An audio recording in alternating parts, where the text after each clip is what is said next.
There are firms who are also leaving اور اس میں ہمیں acknowledge کرنا چاہیے کہ اگر taxation high ہے یا energy cost high ہے, those have been real issues. It takes two to tango کہ گورنمنٹ نے کیا کرنا ہے, پرائیویٹ سیکٹر نے کیا کرنا ہے.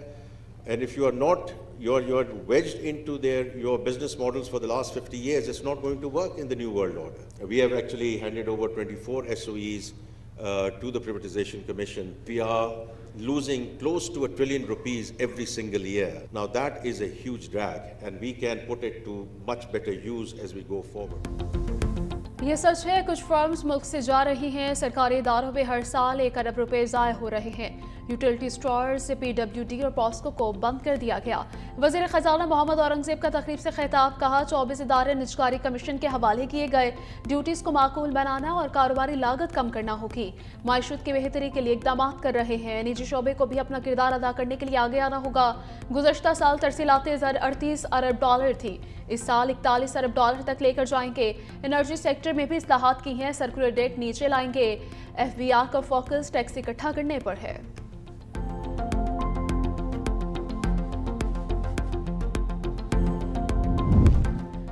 پاکستان کرکٹ بورڈ نے ملتان سلطانز کے آکشن کے لیے اشتہار جاری کر دیا. بولی میں شمولیت کے خواہش مند سرمایہ کار 30 جنوری تک اپنے دستاویزات PCB کو جمع کروا سکتے ہیں.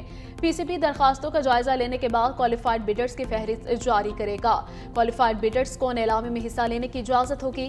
حیدرآباد اور سیالکوٹ فرنچائز کے نیلامی کے دوران ملتان سلطانز کے لیے مختلف بیڈرز نے دلچسپی کا اظہار کیا تھا. علی ترین نے ملتان سلطانز کی ٹیم کو گزشتہ ماہ دسمبر میں خیر بات کہہ دیا تھا. مظاہرین کے قاتلوں کو بھاری قیمت چکانا پڑے گی. ایران نے مظاہرین کو پھانسی دی تو سخت کارروائی کریں گے. صدر ٹرمپ کے ایران کو دھمکی. ٹرمپ ایرانی عوام کو بھڑکانے لگے. کہا مظاہرین احتجاج جاری رکھیں, ہماری مدد آنے والی ہے. مظاہرین ایرانی اداروں پر قبضہ کر لیں. میرا خیال ہے ایران میں بہت بندے مارے گئے. کسی نے اب تک مجھے کوئی درست نمبر نہیں بتایا. ہم اگلے 24 گھنٹے میں معلوم کر لیں گے. ایران میں جو قتل عام ہو رہا ہے وہ میرے علم میں ہے. ابھی اس معاملے کو دیکھ رہے ہیں. ایران کی صورتحال بہت خطرناک ہے. ایرانی حکومت انسانیت کا مظاہرہ کرتے ہوئے قتل عام بند کرے.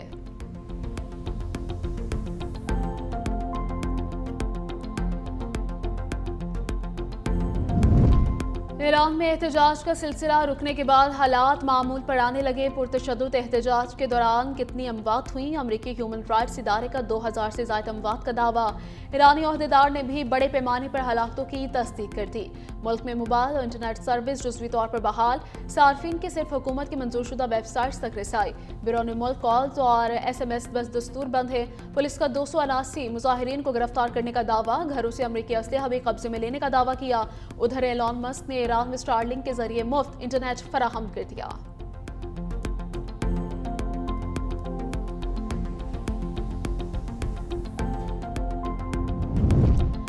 امریکہ فوجی مداخلت کا بہانہ تلاش کر رہا ہے. اقوام متحدہ میں ایرانی سفیر امیر سعید ایروانی کا سلامتی کونسل کو خط. کہا ٹرمپ سیاست میں استحکام اور تشدد کو بھڑکا رہے ہیں.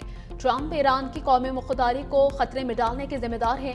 امریکہ اور اسرائیل کی کارروائیوں سے بے گناہ شہری جاں بحق ہو رہے ہیں.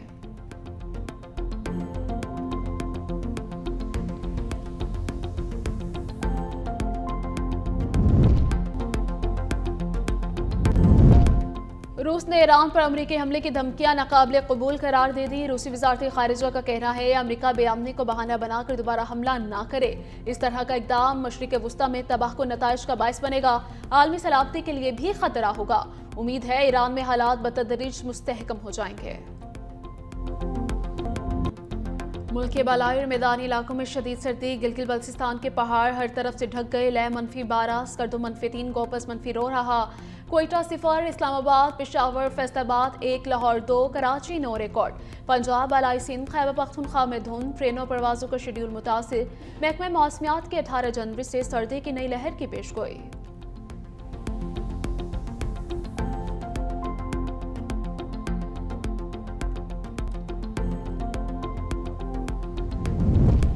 صدر آصف علی زرداری بحرین کے 4 روزہ دورے پر منامہ پہنچ گئے. بحرین نیشنل گارڈ کے کمانڈر اور بحرین کے وزیر خارجہ کا استقبال.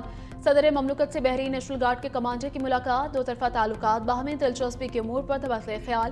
خاتون اول آصفہ بھٹو بھی ملاقات میں شریک. صدر آصف علی زرداری کی بحرینی فرمانروا شاہ حمد بن عیسی آل خلیفہ سے ملاقات ہوگی.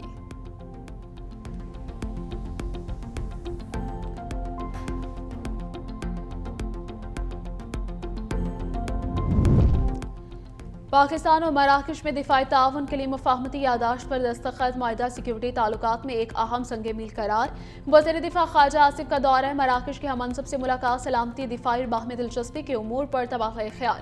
خواجہ آصف نے مراکش کے وزیر دفاع کو میڈ ان پاکستان فٹ بال بطور تحفہ دیا۔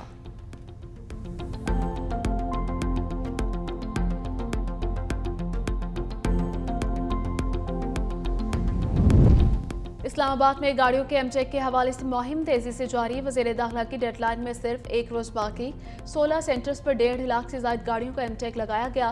گزشتہ 24 گھنٹوں میں 2965 گاڑیوں کی رجسٹریشن۔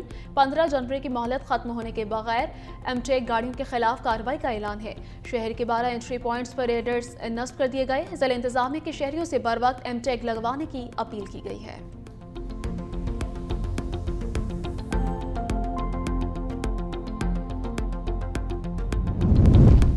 آپریشن سندور میں ہمارا کون سا جہاز کہاں ہے؟ پاکستان کے پاس تمام سیٹلائٹ معلومات تھیں۔ بھارتی آرمی چیف کا اعتراف۔ نئی دہلی میں پریس کانفرنس کے دوران بھارتی آرمی چیف نے ایک بار پھر پاکستان پر الزام تراشی کی۔ کہا جموں کشمیر میں صورتحال نازک لیکن کنٹرول میں ہے۔ پاکستان اور چین نے راکٹ فورس کھڑی کی ہے۔ اس طرح کے راکٹ فورس کھڑی کرنا بھارت کی بھی ضرورت ہے۔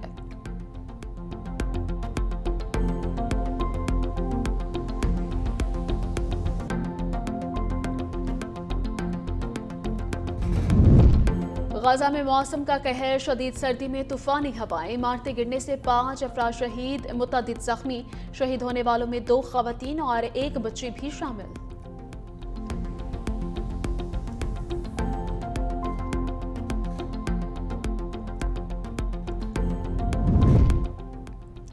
خالستانی رہنما پرمجیت سنگھ پیما کی جان کو بھارتی ریاستی ایجنسی خطرہ، برطانوی انٹیلیجنس نے وارننگ جاری کر دی۔ پرمجیت سنگھ خالستانی ریفرینڈم کیمپین کے UK اور یورپ کے کوارڈینیٹر ہیں۔ MI5 کے پیما کو رہائش گاہ کا مقام کسی سے شیئر نہ کرنے کی ہدایت۔ پرمجیت سنگھ نے ساؤتھال میں اپنا گھر بھی چھوڑ دیا۔ پیما کے مطابق وہ باقاعدگی سے برطانوی پولیس کو دھمکیوں سے متعلق آگاہ کرتے رہے ہیں۔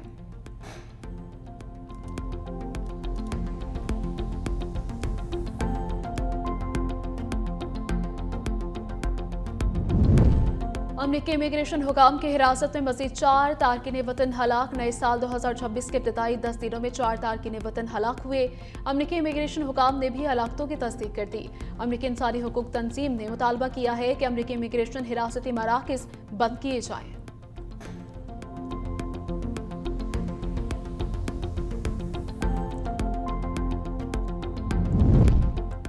مصر، لبنان، اردن میں سرگرم اخوان المسلمین دہشت گرد تنظیم قرار۔ امریکی وزیر خارجہ مارکو روبیو کا کہنا ہے اخوان المسلمین کو دہشت گرد تنظیم قرار دینے کا مقصد اخوان کی تشدد، عدم استحکام کی کوششوں کو ناکام